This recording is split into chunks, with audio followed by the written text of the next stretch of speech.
Cari amici, voglio condividere con voi questo interessante video che forse vi lascerà all'inizio un po' perplessi, ma poi con un po' di riflessione capirete quanto sia importante saper scegliere ed essere liberi nella scelta.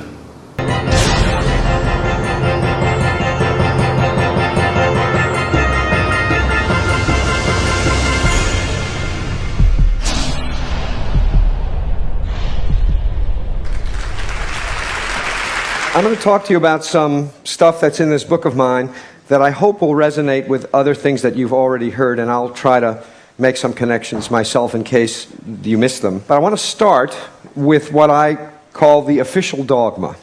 The official dogma of what? The official dogma of all Western industrial societies. And the official dogma runs like this. If we are interested in maximizing the welfare of our citizens, the way to do that is to maximize individual freedom. The reason for this is both that freedom is in and of itself good, valuable, worthwhile, essential to being human, and because if people have freedom, then each of us can act on our own to do the things that will maximize our welfare, and no one has to decide on our behalf. The way to maximize freedom is to maximize choice. The more choice people have, the more freedom they have, and the more freedom they have, the more welfare they have. This, I think, is so deeply embedded in the water supply that it wouldn't occur to anyone to question it. And it's also deeply embedded in our lives.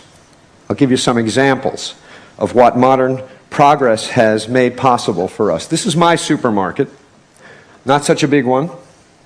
I want to say just a word about salad dressing. 175 salad dressings in my supermarket. If you don't count the 10 extra virgin olive oils and 12 balsamic vinegars you could buy to make a very large number of your own salad dressings in the off chance that none of the 175 the store has on offer suits you. Something as dramatic as our identity is now become a matter of choice, as this slide is meant to indicate.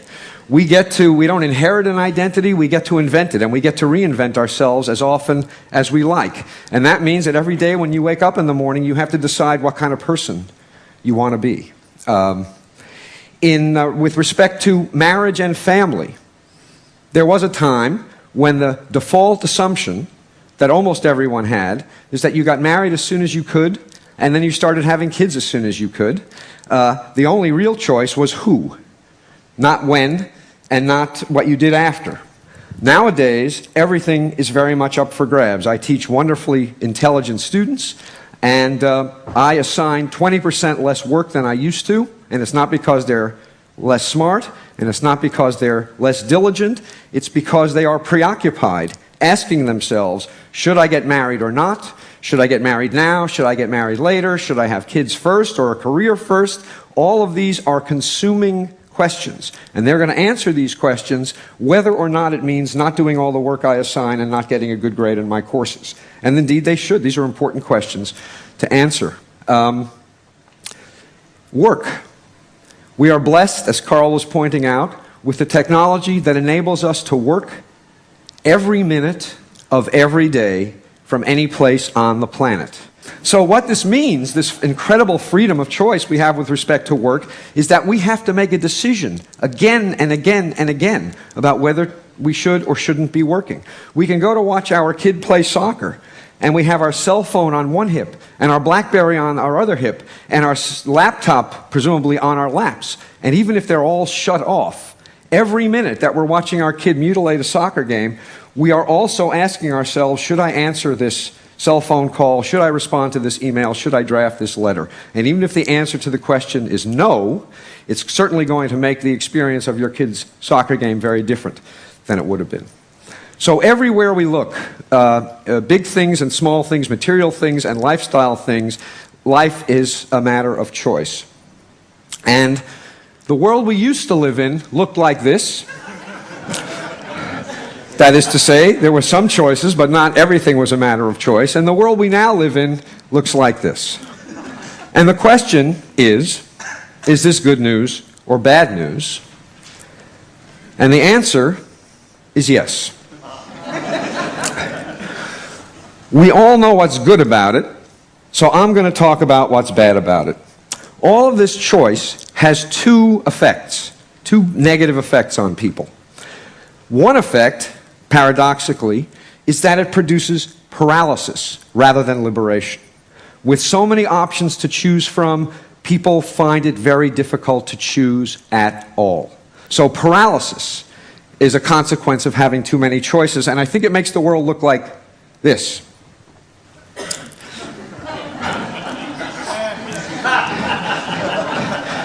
You really want to get the decision right if it's for all eternity, right? You don't want to pick the wrong mutual fund or even the wrong salad dressing. So that's one effect.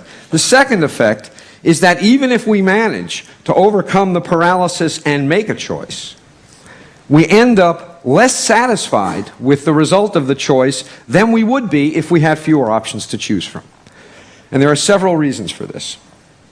One of them is that with a lot of different salad dressings to choose from, if you buy one and it's not perfect, and you know what salad dressing is, it's easy to imagine that you could have made a different choice that would have been better. And what happens is this imagined alternative induces you to regret the decision you made, and this regret subtracts from the satisfaction you get out of the decision you made, even if it was a good decision. The more options there are, the easier it is to regret anything at all that is disappointing about the option that you chose.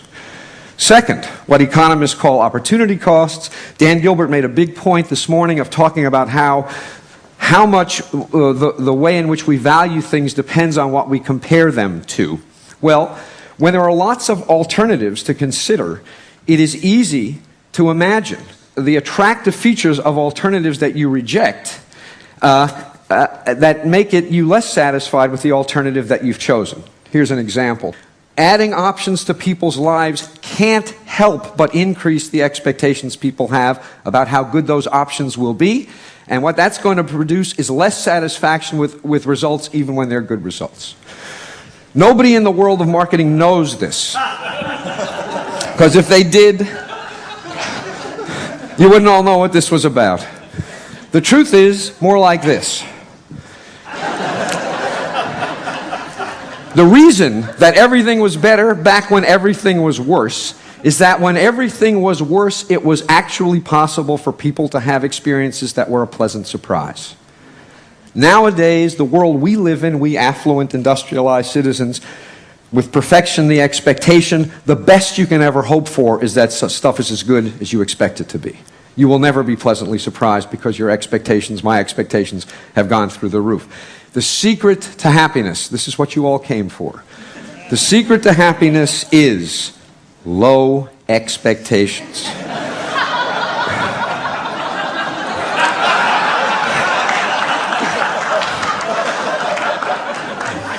There's no question that some choice is better than none, but it doesn't follow from that more choice is better than some choice.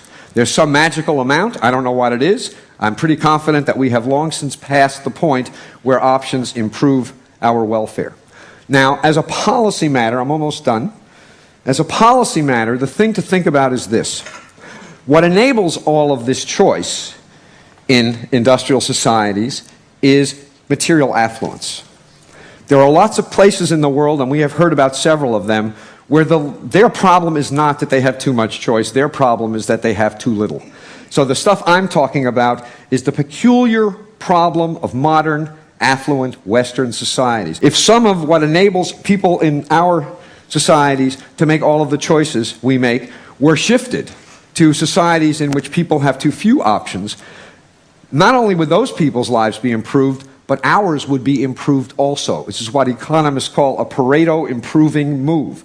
Income redistribution will make everyone better off, not just poor people, because of how all this excess choice plagues us. So, to conclude, you're supposed to read this cartoon and, being a sophisticated person, say, what does this fish know?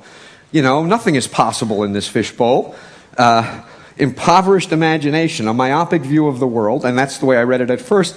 The more I thought about it, however, the more I came to the view that this fish knows something. Because the truth of the matter is that if you shatter the fishbowl so that everything is possible, you don't have freedom, you have paralysis. If you shatter this fishbowl so that everything is possible, you decrease satisfaction. You increase paralysis and you decrease satisfaction. Everybody needs a fishbowl. This one is almost certainly too limited, perhaps even for the fish, certainly for us.